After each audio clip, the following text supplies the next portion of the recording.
This build is the strongest and most durable mech build that will carry you throughout the beginning of the game, no problem. Hi friends, I'm TTB, welcome back to Clan Engineering. Today's mech is the Viper in a 8 small laser loadout with extra armor that is super tanky, super easy to play, and is gonna help all of you guys that are struggling with the first couple of missions in the game. So, this thing, guys, just to put it into perspective, has about as much armor as an 80-ton Gargoyle assault mech. It is that thick, and this is just a 40-ton medium mech. Yeah, we went a little bit crazy on this one, but I'm sure that this build is gonna help a lot of you guys out there, so that's why we're making this video.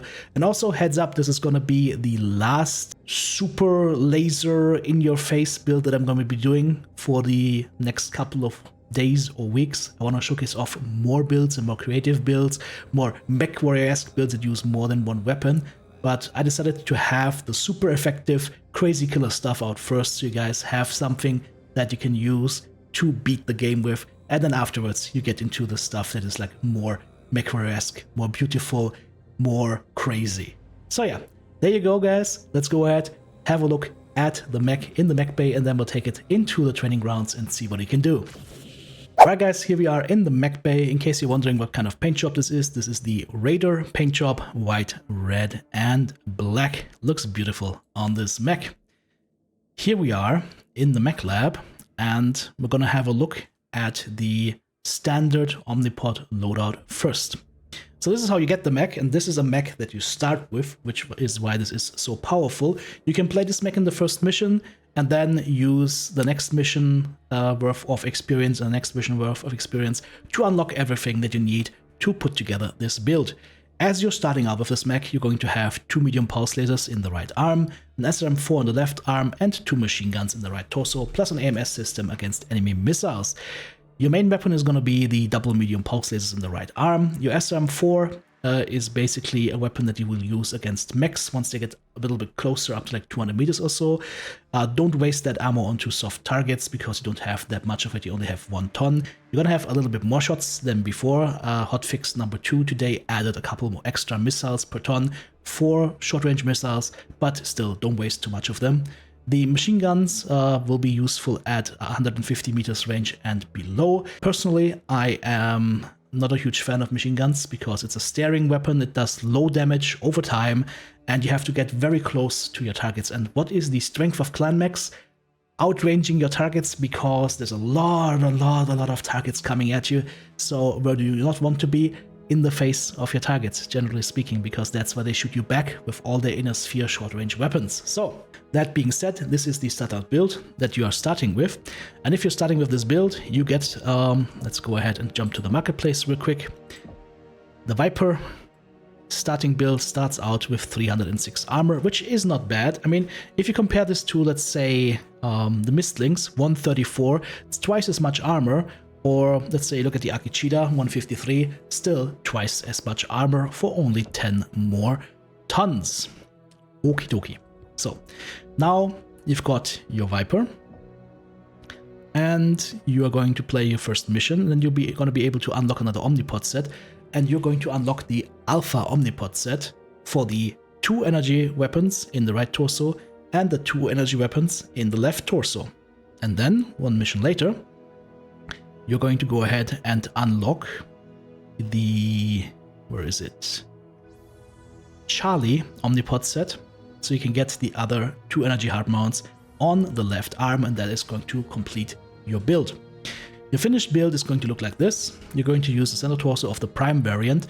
There is also a center torso, I believe the Charlie center torso, that has a energy hard mount, but if you use that, you're gonna end up with having less armor on your center torso, because if you have a weapon hard mount, that means that there's always less armor on the component than if you have no weapon hard mount. So right here, Charlie center torso, 32 front armor. The Bravo or the Prime center torso has 48 front armor, so that is quite a bit of a difference right there. So we're taking the Prime center torso, we're stuffing a ferro armor pod in there, then we're taking, I'm assuming that you have played your first mission with this right now. We've unlocked the Alpha Omnipods. you're going to take your right arm, that's going to have 2 small lasers, and you're going to add ferro armor pod 0.5 tons and ferro armor pod 0.25 tons. You can go ahead and use the right torso alpha right here, and it's very simple. You click on your right torso, it's going to show prime up here, you click on select omnipod, and now you can select your omnipods, and then of course you're going to select the alpha right torso. Once you select that, it's going to give you the default layout. You just throw everything out. You're going to use 2 small lasers and a ferro armor pod for the right torso. You're going to do the same thing on the left torso. Alpha left torso, 2 small lasers and a ferro armor pod. And then you can play it like this. You could add a little bit more armor on the rest of the mech. You will have to just adapt your left arm, because this is still going to be a prime left arm until you then unlock the Charlie Omnipod set. And then you can add to this build that you have right now, the Charlie left arm, 2 small lasers, 0.5 ferro armor pod, 0.25 ferro armor pod, and your build is done. That way, you end up with a mech that does a 40 damage alpha strike, pinpoint, hit scan, where you're looking, where you're shooting, you hit immediately. And the beauty of it is, look at the armor value, 463. I'm gonna put this into perspective, guys. 463 armor value. If you buy a fresh Gargoyle, 466 armor. So your 40-ton Viper has as much armor as the 80-ton Gargoyle. You're basically running assault mech levels of armor in your first couple of missions. That means you're gonna stay a lot safer, and you're gonna have the ability to one-shot or two-shot most mechs that you will find. The only drawback this build has, it has one tiny drawback, is the heat that it produces. The cooling is only 1.4, so after you shoot a couple of times, you will have to invest a little bit of time to cool down. You could combat that, of course. Yeah, you could just choose to remove half a ton of armor here on the center torso, as well as, let's see, half a ton on this side, half a ton here, and the 0.25 tons, and then you could add a double heatsink to each arm. That would improve your heat management, but you would also lose a lot of armor. I don't think that's worth it. I think this is the build that you should go with. It is the build that will keep you safe, and if you're hot, you're just falling back, cooling down a little bit, or chain firing, and then once you're ready again, then you go in and start killing again. Remember, you will one-shot most mechs in the opposition if you go for that perfect center torso shot. Also, this mech is going to be lightning fast. 130 kph is amongst the fastest mechs in the game, and you've got 76 meters of jump height, so you can also jump around like crazy as well. All in all, really, really great package. You could do something similar on the Arctic Cheetah, but you're going to have a lot less armor. And the fact is that the Arctic Cheetah has maybe 30 total health on its legs, and with this thing you get almost double that. And if you think about what do you lose early game, you're getting legged very easily, or you're getting CT killed, and both of these are taken care of by having extra armor, because the mech is a 40-tonner, but then also by adding in a ferro armor pod wherever we can. So we stay very safe, and we have some really good firepower. I hope I drilled that back home. So let's take this thing into the training grounds and let's see how it performs. Like I said, always you go to the barracks, sim pod, training missions, shooting range. There we go. This is going to be beautiful. Now remember, this is an early build, guys. It's going to take you through the, I would say, like the first 5 to 10 missions, easy peasy. And that means the mechs that you're going up against, guys, are mostly light mechs, easy helicopters, or vehicles on the ground. And thankfully, we've got a little assortment right here. So, you know those light mechs? Yeah, it's a one-shot. This is one of the heaviest things you will find in the earliest missions, right? Let's see how many shots we take. Yeah, that thing lives a total of 4 seconds. J. Edgar, one shot dead. Scorpion light tank, one shot dead. Hey, it's not Locust. Oh, it's gone. or like even moving targets, right? So this moving locust right here, not a perfect burn, but he's still dead, right? So this thing does more than enough damage. Look at that, I've got dire wolves follow me. Gentlemen, go to the back, please. Go away. Go away.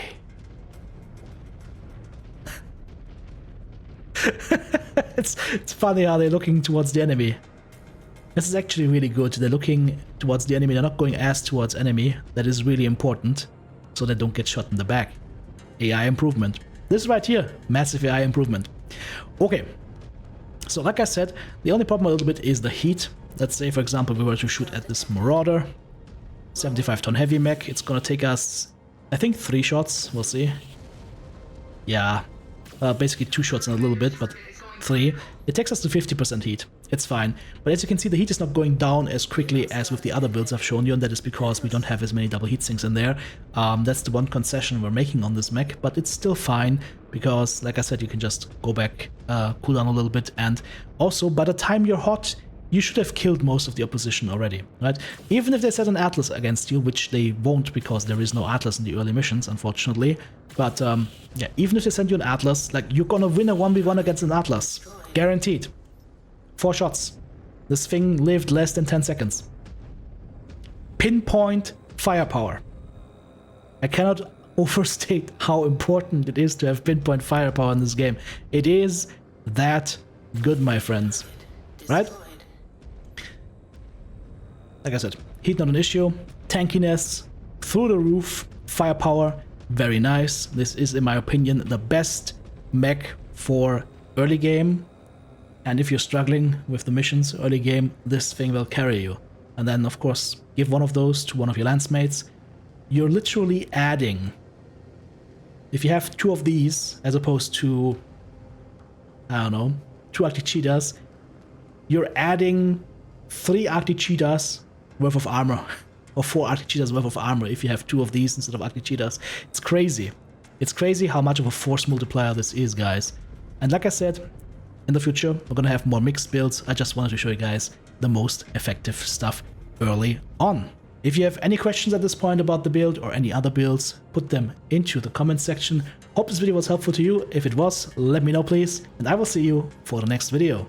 Also, note to self, and something that you guys might find a little bit funny, the first time I recorded this video, well, turns out I wasn't recording, so, well, I guess we got some extra experience, some extra practice in today.